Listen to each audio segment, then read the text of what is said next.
মজা কি মজা, আমাদের উঠোনে বড় একটা চকলেট গাছ হয়েছে। এখন থেকে অনেক চকলেট খেতে পারবো। আরে হ্যাঁ, তাই তো। এখানে তো কোনো চকলেটের গাছই ছিল না। এত বড় একটা চকলেটের গাছ কোত্থেকে এলো এখানে? আপু, আমার না অনেক চকলেট খেতে ইচ্ছে করছে। চলো না, আমরা একটু দোকানে গিয়ে চকলেট কিনে নিয়ে আসি। তুমি একটু মাকে বলো যাতে মা আমাদের টাকা দেয়। বোন, মায়ের কাছে তো বলবো, কিন্তু আমি তো জানি মায়ের কাছে অত টাকা নেই। মা যদি আমাদের বকা দেয়, আমি কি করে মাকে বলবো? আমার খুব ভয় লাগছে। ও আচ্ছা, তুমি তাহলে মাকে বলতে ভয় পাচ্ছো? আচ্ছা চলো, আমি মাকে বলবো। তারপর আমরা দুজন মিলে দোকান থেকে অনেকগুলো চকলেট কিনে নিয়ে আসবো। মা, ও মা, আমাদেরকে তুমি টাকা দাও না, আমরা দোকানে গিয়ে চকলেট কিনে নিয়ে আসবো। আমাদের না অনেক চকলেট খেতে ইচ্ছে করছে। আমার সোনা মা, দাও না আমাদেরকে টাকা।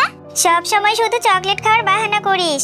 এত টাকা কোথায় পাবো আমি? হ্যাঁ বল দেখিনি, কালকেও তো কতগুলো টাকা নিয়ে চকলেট খেলি। আমার কাছে কোনো টাকা নেই। আর এত চকলেট খেতে থাকলে যে দুই বোনের দাঁত একটাও খুঁজে পাওয়া যাবে না, সবগুলো ক্যাভিটিতে খেয়ে নেবে।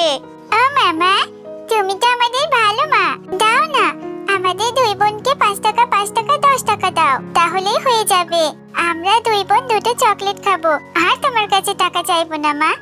হয়েছে, দুই বোন তো খুবই ইমপ্রেস করতে শিখে গেছিস তাই না? আমার কাছে 20 টাকা আছে। দুই বোন 10 টাকার দুটো চকলেট খাবি আর 10 টাকা আমাকে ফিরিয়ে এনে দিবি, বুঝলি? এরপর মিনা আর মুন্নি তারা দুই বোন মিলে দোকানের দিকে চলে যায়। ঠিক গ্রামে ছিল একটাই মুদি দোকান। দোকানদার ছিল বাঘ মামা। সে ছিল খুবই দুষ্ট এবং লোভী। বাঘ বাবা, আমাকে বলো তো দেখি, আমার এখানে ক টাকার বাজার হয়েছে?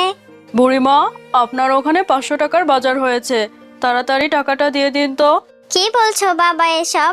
আমার হিসেবে তো এখানে 300 টাকার বাজার হয়েছে। তুমি এত বেশি টাকা কেন চাইছো? আর আমি তো অত টাকা নিয়েও আসিনি। আরে বুড়িমা, বুঝতে চাইছেন না কেন? বাজারে সবকিছুর দাম বেড়েছে, আর আমার দোকান থেকে নিলে বেশি দামেই নিতে হবে। হ্যাঁ বুঝতে পেরেছি বাবা, আমার মতো বৃদ্ধা শিয়ালিনী পেয়ে আমাকে ঠকিয়ে নিলে। এরকম লোক ঠকানো কাজ বন্ধ করো। এই কথা বলে সে বৃদ্ধা শিয়ালিনী বাঘমামার দোকান থেকে চলে যায়। আর কিছুক্ষণ পরেই সেখানে মিনা ও মুন্নি দুই বোন চকলেট নিতে আসে। আঙ্কেল আঙ্কেল, আমাদের দুই বোনকে 10 টাকা দিয়ে দুটো চকলেট দিন তো।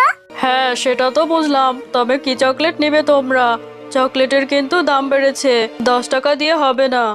কিন্তু আমার মা তো আমাদের 20 টাকা দিয়েছে, বলেছে 10 টাকা দিয়ে দুটো চকলেট খাবো, আর 10 টাকা মাকে ফিরিয়ে নিয়ে দিতে হবে।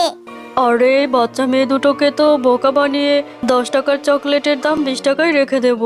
হ্যাঁ ঠিক আছে ঠিক আছে, এত কথা না বলে আগে টাকাটা তো দেবে। টাকাটা দাও, আমি তোমাদের চকলেট দিচ্ছি, তবে 20 টাকা দিয়ে চকলেট নিতে হবে। এই নিন আঙ্কেল 20 টাকা, এবার চকলেট দিন আমাদের। এরপর মিনা ও মুন্নি বাঘমামার দোকান থেকে দুটো চকলেট নিয়ে বাড়িতে চলে যায় আর গিয়ে তাদের মাকে সব খুলে বলতে থাকে। মা, আমরা দুই বোন দুটো চকলেট এনেছি, কিন্তু বাঘ আঙ্কেল আমাদের কোনো টাকা ফেরত দেয়নি, 20 টাকা রেখে দিয়েছে, বলেছে চকলেটের নাকি দাম বেড়েছে। তোরা ওই বাঘের দোকানে গিয়েছিস? ওই বাঘ হচ্ছে একটা দুষ্টু পশু, উনি সবার থেকেই দাম বেশি রাখে। ওইখানে কেন গেছিস? গিয়ে তো ঠিকই 10 টাকা চকলেট 20 টাকা দিয়ে নিয়ে এসেছিস। আর কখনো ওই দোকানে চকলেট খেতে যাবি না, বুঝলি? আপু, দেখলে মা আমাদেরকে চকলেট খাওয়ার জন্য কত বকা দিল। আমার আর চকলেট খেতে ইচ্ছে করছে না, আমি আর এই চকলেটই খাবো না। বোন, তুই রাগ করছিস কেন? মা তো আমাদের ভালোর জন্যই বলেছে। মায়ের কাছে তো টাকা ছিল না, তবু আমাদের দুই বোনকে চকলেট খাওয়ার জন্য 20 টাকা দিয়েছে, আর আমরা সবই খরচ করে ফেলেছি। আচ্ছা আপু, চলো আমরা দুই বোন এই চকলেট দুটো খাবো না। এই চকলেট দুটোকে আমাদের এই উঠোনে মাটির নিচে পুঁতে রাখি, তাহলে এই চকলেট থেকে চকলেটের গাছ হবে, তাই না? এরপর মিনা ও মুন্নি তারা দুই বোন মিলে তাদের ঘরের উঠোনে সেই চকলেট দুটো রোপণ করতে থাকে। তারা সেই চকলেট দুটো মাটিতে পুঁতে রেখে ঘরে চলে যায়। আর সেই দিন সন্ধেবেলায় সেখানে একটা পরী সেগুলো দেখতে পায়। এই বাচ্চা মেয়ে দুটো অনেক আশা করে চকলেট দুটো মাটিতে পুঁতে রেখেছে।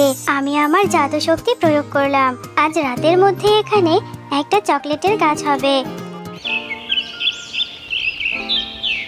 পরের দিন সকালবেলা মিনা ও মুন্নি তারা দুই বোন তাদের ঘরের উঠোনে চকলেটের গাছটি দেখে অনেক খুশি হয়ে যায়। খুশিতে আনন্দে নাচতে শুরু করে দেয়। মা, ও মা, তাড়াতাড়ি এদিকে এসো। দেখো না মা, আমাদের ঘরের উঠোনে কত বড় চকলেটের গাছ হয়েছে। আরে হ্যাঁ, তাই তো। এখানে এই চকলেটের গাছটা কি করে এলো? আর এত বড় চকলেটের গাছ, কত দামি দামি চকলেট হয়েছে। এত চকলেট আমি জীবনেও দেখিনি। কি করে হলো রে এগুলো?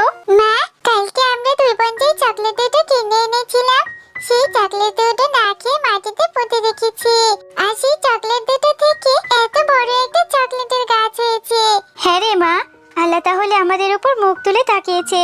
এখন থেকে আর আমাদের কোনো কষ্ট থাকবে না। এই গাছের চকলেটগুলো বাজারে নিয়ে বিক্রি করব। আর তোরা দুই বোন এই গ্রামের সমস্ত শিশুদেরকে ফ্রিতে চকলেট খাওয়াবি, যাতে কোনো শিশুকে চকলেট খেতে দোকানে যেতে না হয়। এরপর মিনা ও মুন্নি তাদের মায়ের কথা মতো গ্রামের অন্যান্য বাচ্চাদেরকে ফ্রিতে চকলেট দেয়। আর তারা যখন চকলেট খাচ্ছিল, সেখান দিয়ে বাঘমামার বউ বাঘিনী যাচ্ছিল। আরে, এই শেফা শিয়ালিনীর বাড়ি এত বড় একটা চকলেটের গাছ কি করে হলো? আর ওর মেয়ে দুটো দেখছি অন্যান্য বাচ্চাদেরকে চকলেট খাওয়াচ্ছে। এটা তো গিয়ে বাঘকে বলতেই হবে, এই গাছের চকলেটগুলো আমার চাই। ওগো, শুনছো? ওই আমাদের গ্রামের শেফা শিয়ালিনীর বাড়িতে দেখলাম বড় একটা চকলেটের গাছ হয়েছে। সেই গাছের চকলেট ওর মেয়েরা গ্রামের বাচ্চাদেরকে ফ্রিতে খাওয়াচ্ছে। চলো, আমরা ওর গাছের সমস্ত চকলেট চুরি করব। এটা তুমি কি বলছো বউ? এই জন্যই তো কোনো বাচ্চারা আমার দোকানে চকলেট কিনতে আসে না।